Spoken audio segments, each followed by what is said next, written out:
अगर आप इस प्लेलिस्ट को फॉलो करते हैं स्टार्टिंग से एंड तक, तो आपको इस प्लेलिस्ट से पावर बीआई के बारे में सब कुछ जान सकते हैं।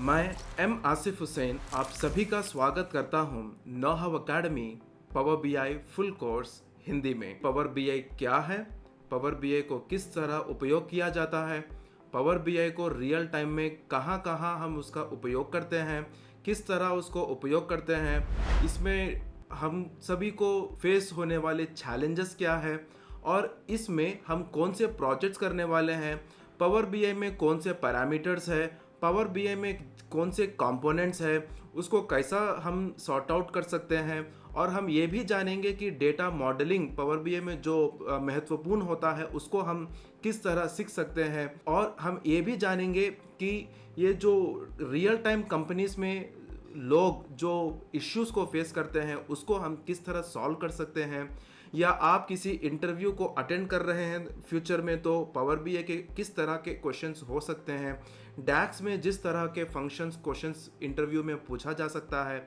तो ये सारे चीज़ें जो हैं आप इस play list power BI full course Hindi में आप जान सकते हैं। तो आज की इस वीडियो में हम जानेंगे कि पावर बीआई क्या है और क्यों और किस लिए हम लोग पावर बीआई का इस्तेमाल करते हैं कंपनीज में।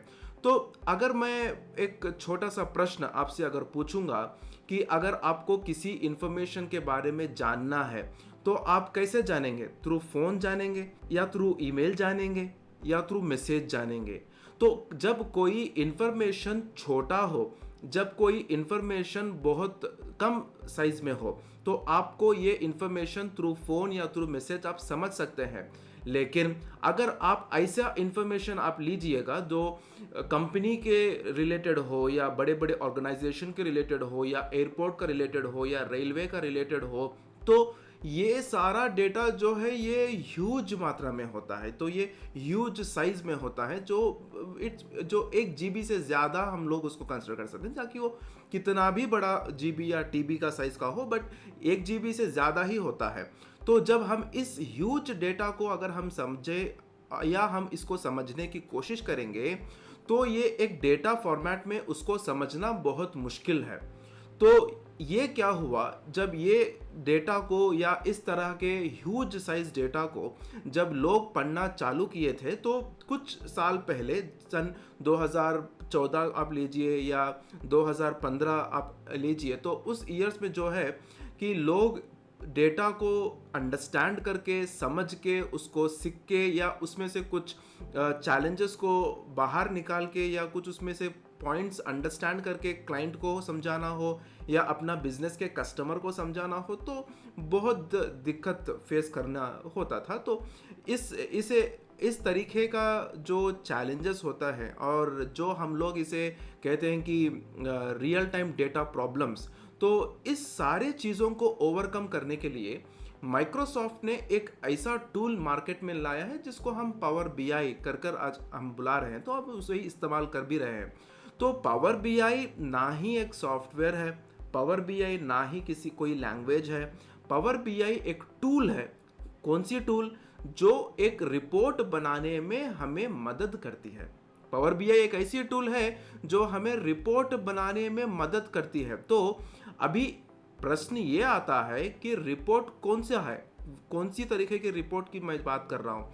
आप कौन सी भी रिपोर्ट लीजिए, अगर आप कौन सी भी कंपनी में काम कर रहे हो, चाहे वो बैंकिंग सेक्टर हो, चाहे वो फिनेंस सेक्टर हो, चाहे वो HR सेक्टर हो, चाहे वो हेल्थ डोमाइन हो, चाहे वो सेल्स एंड मार्केटिंग हो, चाहे वो इंस्टीट्यूशन हो, कुछ भी ऑर्गेनाइजेशन को आप कंसिडर कीजिए, एक प्रोजेक्ट तो हर कोई बनाना ही होता है। तो अगर आप को छोटी सी उदाहरण में अगर मैं ले लूं, तो आप ये कंसिडर कर सकते हैं कि आप कोई बच्चा या बच्ची जो डिग्री पढ़ते हैं, कोई स्टूडेंट डिग्री पढ़ता है और या कोई बीटेक पढ़ता है या कोई एमटेक पढ़ता है या कोई एमबीए पढ़ता है, तो ये तो जाहिर सी बात है कि हर कोई कैंडिडेट, हर कोई स्टूडेंट एक प्रोजेक्ट तो बनाना ही है।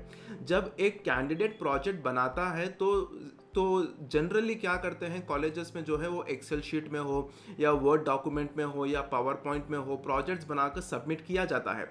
ये कॉलेज लेवल तक सही है, जब क्योंकि इधर का डेटा जो है वो बहुत कम साइज में होता है। जब वही अगर मैं कंसिडर करूंगा कि आपको एक एयरपोर्ट का डेटा देना होगा, फॉर एग्जांपल आप कंसिडर कीजिए कि एमिरेट्स एक एयरलाइंस है, राइट। सो एमिरेट्स एयरलाइंस के सीईओ ने एक रिपोर्ट मांगा है अपनी टीम से कि मुझे ये जानना है कि कौन सी एमिरेट्स फ्लाइट, कौन सी नंबर की फ्लाइट कितने बजे निकली थी, कितने बजे आई है, कितने फ्लाइट्स ये मंथ में गए हैं, कितने फ्लाइट्स रिजेक्ट हुए हैं, कितने फ्लाइट्स कैंसिल हुए हैं, कितने कस्टमर्स मेल हैं, कितने कस्टमर्स फीमेल है, कितने लोगों ने डिस्काउंट लिया है, कितने लोग फिजिकली हैंडिकैप्ड लोग इस फ्लाइट में आए हैं, तो कितने लोगों ने एन नंबर ऑफ टाइम्स यही फ्लाइट को रिपीट करके ट्रैवल किया है।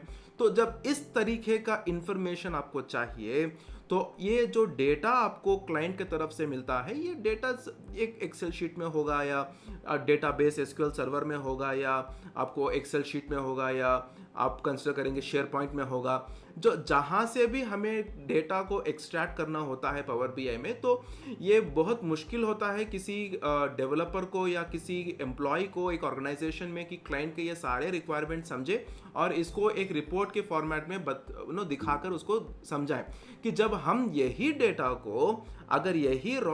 को अगर हम पिक्चर्स में कन्वर्ट करेंगे, अगर हम यही डेटा को एक विजुअलाइजेशन में कन्वर्ट करेंगे। चलिए जो आपको मैं एक छोटी सी उदाहरण देता हूं कि अगर आपको ये जानना है कि कौन से ईयर में कितने कस्टमर्स और कितने पैसेंजर्स हमारे फ्लाइट में आए हैं, तो अगर यही डेटा को मैं एक एक्सेल शीट में दिखाऊं तो ये बहुत टाइम टेकिंग प्रोसेस है इसको समझने में। या अगर मैं यही इंफॉर्मेशन एक लाइन चार्ट पे दिखाऊं कि चलिए अप्रैल के महीने में हमें 400 कस्टमर्स आए हैं, मार्च के महीने में हमें 700 पैसेंजर्स आए हैं, या जुलाई के महीने में हमें 1000 पैसेंजर्स आए, तो ग्राफ दिखाएगा कैसा? ग्राफ दिखाएगा ऊपर की तरफ, लाइन दिखाएगा ऊपर की तरफ, कॉलम्स बढ़ेंगे एक स्टेप। तो ये देखते ही एक बिजनेस पर्सपेक्टिव में समझ आ जाएगा कि चलिए तो जुलाई महीने में हमें ज्यादातर पैसेंजर्स जुलाई महीने में आए हैं। तो पावर बीआई यही काम करता है। पावर बीआई क्या करता है? एक रॉ डेटा को वो एक पिक्टोरियल फॉर्मेट में कन्वर्ट करके देता है, एक रॉ डेटा को एक पिक्चर्स फॉर्मेट में, विजुअलाइजेशन फॉर्मेट में बदलाकर हमें एक रिपोर्ट बनाने में मदद करता है। तो अब ये समस्या है कि हर कोई चीज आसान नहीं होती।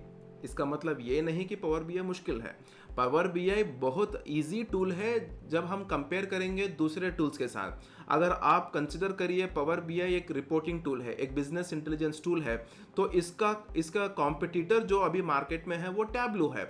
तो टैबलू से पावर बीआई क्यों ज़्यादा डिमांड पे है मार्केट में? तो इसलिए ये डिमांड में है क्योंकि टैबलू में हमें कुछ विजुअल्स यूज़ करने के लिए हमें कुछ कोड लिखना पड़ता है, और टैबलू में हमें कुछ डेटा क्लीन करने के लिए हमें कोई और जगह या कोई और टूल या कोई और सॉफ्टवेयर हमें यूज़ करना पड़ता है। बट पावर बीआई एक ऐसी स्पेशल फीचर मार्केट में लेकर आया है कि पावर बीआई खुद एक इनबिल्ट डेटा ट्रांसफॉर्मेशन फीचर है। तो इसमें पावर बीआई के अंदर ही एक इनबिल्ट डेटा ट्रांसफॉर्मेशन फीचर है जो सब डेटा क्लीनिंग पार्ट या डेटा मॉडलिंग पार्ट में हमें मदद करता है। हम उसी को पावर क्वेरी एडिटर कहते हैं। तो मैं ये कहना चाहता हूँ कि जब पावर बीआई में हमें डेटा क्लीनिंग हो, डेटा ट्रांसफॉर्मेशन हो, डेटा मॉडलिंग हो, रिपोर्ट बनाना हो, सब हमें एक ही प्लेटफॉर्म में मिलता है, तो हम दूसरी जगह क्यों जाए? तो इसीलिए पावर बीआई मार्केट में ह्यूज डिमांड में अभी ट्रेंडिंग हो रहा है, और हर कोई कंपनी जो है पावर बीआई यूज़ करके ही ये रिपोर्ट्स बनाना हो या कुछ विजुअलाइजेशन पर्सपेक्टिव हो वो कंसिडर कर रहे हैं। तो क्यों इसी को यूज़ किया जाता है? क्योंकि ये यूज़र फ्रेंडली है। पावर बीआई यूज़र फ्रेंडली है। पावर बीआई डेस्कटॉप को यूज़ करने के लिए हमें किस तरीके का भी पैसे या फी या कुछ अमाउंट या पे करना नहीं होता है। हाँ, अगर हम कोई पावर बीआई सर्विस, एक वर्जन है पावर बीआई में, या वर्जन नहीं कहता हूँ, एक फीचर है पावर बीआई सर्विस में जहाँ हम डैशबोर्ड बनाते हैं, एक वर्कस्पेस क्रिएट करते हैं, क्लाइंट को अपना डैशबोर्ड शेयर करते हैं। तो जब हमें एक प्रीमियम वर्जन और प्रीमियम लाइसेंस और प्रो लाइसेंस की हमें ज़रूरत है, वहाँ हमें कुछ चार्ज देने की ज़रूरत है। तो अगर हम प्रीमियम और प्रो नहीं यूज़ करते हैं तब भी हम पावर बीआई डेस्कटॉप हो या पावर क्वेरी एडिटर हो या हार्ट ऑफ पावर बीआई हम कहते हैं डैक्स फंक्शन को, जो डेटा एनालिसिस एक्सप्रेशन है, हम उसी को भी जो है ये सारे चीज़ें फ्री में यूज़ कर सकते हैं। और इसको सीखने के लिए आपको किसी कोडिंग की नॉलेज हो या कोई MS एक्सेल की नॉलेज हो या SQL की नॉलेज हो, ज़रूरत तो नहीं है कि अगर आप इसको न्यू हैं, अगर आप इसको पहली टाइम पढ़ रहे हैं तो भी पावर बीआई आप आसानी से सीख सकते हैं। तो इस वीडियो में हम ये जाने हैं कि पावर बीआई क्या है, किस लिए यूज़ किया जाता है, एप्लीकेशंस क्या है पावर बीआई के, कहाँ कहाँ इसको इस्तेमाल किया जाता है, इसके कंपोनेंट्स हो, इसके फीचर्स हो क्या है, ये सारी चीज़ें आज हम इस वीडियो में जाने हैं। और अगली वीडियो में हम ये देखेंगे कि पावर बीआई को हम किस तरीके से इंस्टॉल कर सकते हैं अपने लैपटॉप और अपने कंप्यूटर्स में। तो उस वीडियो तो जानने के लिए आप हमारे साथ स्टे ट्यून विद अस, आप हमारे साथ कनेक्ट होकर रहिए ताकि आपको सारे अपडेट्स या सारे न्यू वीडियोस और अपना नॉलेज और टेक्निकल स्किल्स को बढ़ाने के लिए ये सारे प्लेलिस्ट आपको मदद होंगे। Thank you for choosing know how academy as your source for IT knowledge. We are always here to help you to navigate the tech world. अगर आपको किसी तरीके का प्रश्न है, अगर आप हम तक पहुंचना चाहते हैं या कुछ पूछना चाहते हैं तो बेझिझक आप कमेंट सेक्शन में आप अपना प्रश्न दे सकते हैं ताकि हम उसको रिप्लाई कर सकें। धन्यवाद।